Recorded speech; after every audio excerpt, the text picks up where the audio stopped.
Welcome back. Sergio Fernandez de Cordova began his entrepreneurial career at the age of 12 by starting a newspaper with his mother in New Jersey. Today, he's also a successful investor, innovator, and philanthropist, and a member of the United Nations Foundation.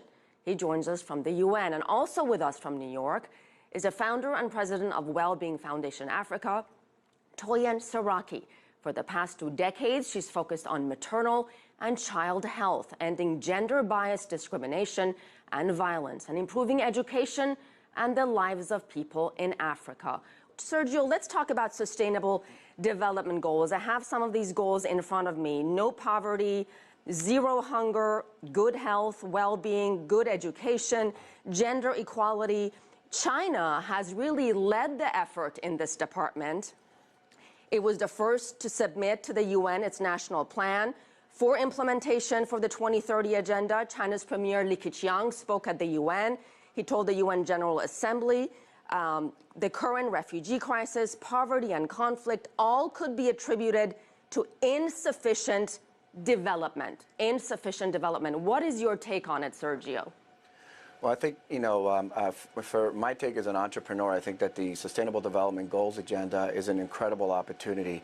It's not just for entrepreneurs themselves, but I mean, when you look at, countries like China, where there's now a framework by which to create development opportunities, to create better policy making, to have a standardized, agreed upon, like COP21 framework that allows them to really, change the conversation locally and therefore impact the world internationally. Toyin, what are the challenges facing women across Africa in terms of their everyday lives? Well, definitely in Africa, I would say to you that women are not as highly valued as men.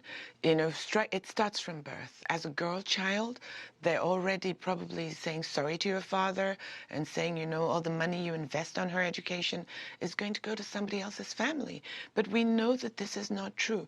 Women are nurturers, women are carers, and the most important investment that you can make is to invest in the education of a girl's life, to give her the opportunity and give her rights. We need to have our rights assured.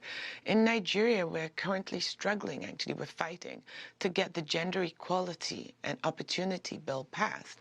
And I believe that this was actually initially rejected because of an ambivalence or even a fight back to the idea of women owning property rights and inheritance rights. But we're working on it. I have convened a stakeholders forum to support the Gender Equality and Opportunities Bill, and it's getting a second chance at the Senate next week. We really cannot develop if we leave half of the world behind, and the female gender is half of the world. We need that investment now. What about progress? Has there been significant progress in Africa and especially in Nigeria when it comes to gender equality in the last 10, 15 years? Well, it really depends on how you measure the progress. If you're going to be measuring the progress politically, I would say we've had a slight downturn because we've gone down from 12% representation in political positions to just 6% at the current time. But there has been progress that has been made with pockets of excellence. In Kwara State, for instance, there's a 15% female representation in political era. But women are making progress themselves as individuals. And this is what we need to create a better connect to government to make sure that this progress registers across the board.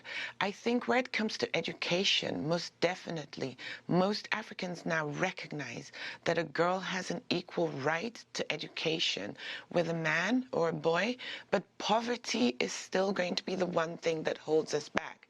And then when you come to the issue of migration and displacement, that knows no gender. Women and children suffer the most in conflict, but the suffering is pretty strong across the board. We're going to need to strengthen basic systems to be able to build the resilience to cope with crisis and with conflict. You mentioned education, gender equality, poverty, all parts of sustainable development goals. Sergio, some of these goals appear to be highly ambitious. How realistic, how doable are these, especially for Latin America, in places like Venezuela, Sergio, where people can't even find basic goods, they can't even find food? Well, I think that when you're looking at how doable are they, I think that although they're broad and lofty, I think it really goes down to each of the independent economies. I mean, what's exciting about in Latin America is that there's a real opportunity. We just hosted a big summit at the UN of Latin leaders, and to talk about how we're implementing the Sustainable Development Agenda in Latin America, and now Cuba really becoming an incredible opportunity, as well as obviously Venezuela. Really, there obviously a lot of reform needs to happen there, but the opportunity within the framework of the SDGs in Latin America is something that we're very excited about, because they're not that far behind. And I think that the culture in Latin America really lends itself to an SDG framework, and it is something that is very much embedded in the DNA. It's just a matter of really measuring and executing and really bringing the programs together. Toyin, let's talk about those young girls who were tragically abducted by Boko Haram, the Chibok schoolgirls in 2014. More than 200 are still missing. Dozens managed to escape. You recently wrote a very passionate article saying, sadly, the Chibok situation is nothing new. Seldom throughout history has armed mobilization not been weaponized to victimize women. Can you elaborate a little bit more on that? This is the truth. Wherever you see war or conflict anywhere in the world, women and children bear the brunt of the suffering. Women have always been used as the chattels, the bargaining tools. And this is a crime against humanity. These girls were at school because they were doing their exams. Their parents had made the investment in sending them to school in an area that is not that well resourced or rich, because they wanted them to have a better life, and the route to that better life was through education. And just the thought that somebody somewhere with an abhorrent ideology would grab the girls, take them, and use them to hold an entire country, in fact, to hold humanity hostage. It's just awful, but we will never stop looking for them, and we will look for them until we find them. But it's happening all over the world. It's happening in Syria. It's happened in every country where there's conflict. If you recall the Yazidi situation, again, it was the women and the girls.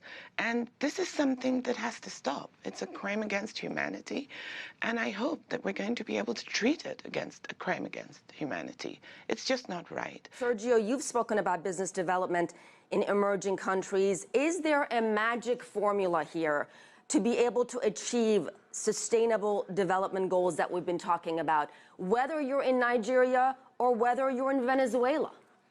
Yes, I think there is. I think that, I'm a huge fan of public-private partnerships, and I think that there is a formula. It's just that we need to start to invest in it. And the biggest problem with the markets is that if no one is doing it and no one is leading the way, then we don't have examples to go off of. And, we're very passionate personally. We have a fund in Mexico where we're looking at eradicating poverty vis-a-vis investing in the community and creating at least, single-digit returns, but being able to do that. And, you have to, show these examples. I spoke at the UNCTAD 14 conference in Kenya, and at that conference we had a keynote panel where I was the younger sort of member of the panel talking about innovative public-private partnerships and why it's important, A, to have the private sector involved in every conversation, B, to have the public sector governance, policy, framework, C, to make sure that we have the NGOs, the social impact leaders, and D, to have the people, civic society, because if we're not doing this to service the people, help the people, and develop platforms that are creating a better world for them, then we're not doing our job from an investment all the way from governance all the way to social impact. And I think that today we look at it as something that's innovative, but to me, in my eyes, it's like it's common sense. How are we not doing this, and how are we not implementing it, and how are we not replicating it? And some of the work that we do with the SDG fund as well is looking at that framework, creating this sort of GP for the LPs to be able to plug in. The general partners create the framework, the document, the paper that allows then a limited partner to come in and actually take a chance at an opportunity. And I think, again, we're in year one. I think this is a long road, and it's a 15-year journey, but it's an opportunity to really showcase examples. And I think from the UN's perspective, I think the responsibility is to really showcase these examples, to show these ideas, to elevate these so that others could actually also replicate them in country, in region, and help facilitate and accelerate the Sustainable Development Goal agenda. Toyin, let me switch gears and talk a little bit more about something very personal, something that happened to you. You've been open about sharing your heartbreak, losing one of your twins at birth in Nigeria. Could that have been prevented? Talk to us about Nigeria's public health care system, and how did that tragic loss shape your advocacy on behalf of other women? You know, I think it could have been prevented 100%. I was 7 months pregnant and I delivered in a pretty good hospital, but they didn't have my records and I arrived there in a crisis. And the anesthetic just didn't get there in time. So I had one stillbirth and I had one premature child, a 28-weeker. I had to fight for my life and I had to fight for my child's life. And part of that fight was getting the right information, the right medication, and the right techniques to bear on my situation. Now, there were good points that came out of that. I received fantastic care from the medical personnel and very compassionate care from the midwives, which really, really helped, not just my physical health, but also my mental health. But when I came out of it, when I came out on the other side, I was filled with a sense of outrage and realization that what happened to me was an everyday occurrence for hundreds and thousands of women in my country. We lose about 800,000 women a year in childbirth and an equal number of children. That's 1.6 million lives lost every year that is preventable, and it's preventable by simple things. It's having trained medical personnel to meet you at your point of need in a well-equipped medical facility that has all the right tools and medications and records, a history of what you've been through so that they know what to do to you or can even predict what you need in advance. And that's why I started the Wellbeing Foundation in 2004. So the Wellbeing Foundation initially started by helping with access to healthcare. We were literally paying people's hospital bills. And that evolved into a universal healthcare access fund, where we partnered with a community health insurance scheme to pay capacitation fees so that patients could actually have a full insurance package of care. But I feel very, very strongly that we need to support health workers. And that is why I accepted the role as Global Goodwill Ambassador to the International Confederation of Midwives, which promotes the midwifery services framework, which is centered around the SDGs around the world. We have reached 125,000 women, and the proof is in the pudding. We have not lost one single one of our mothers or newborns that have attended our classes.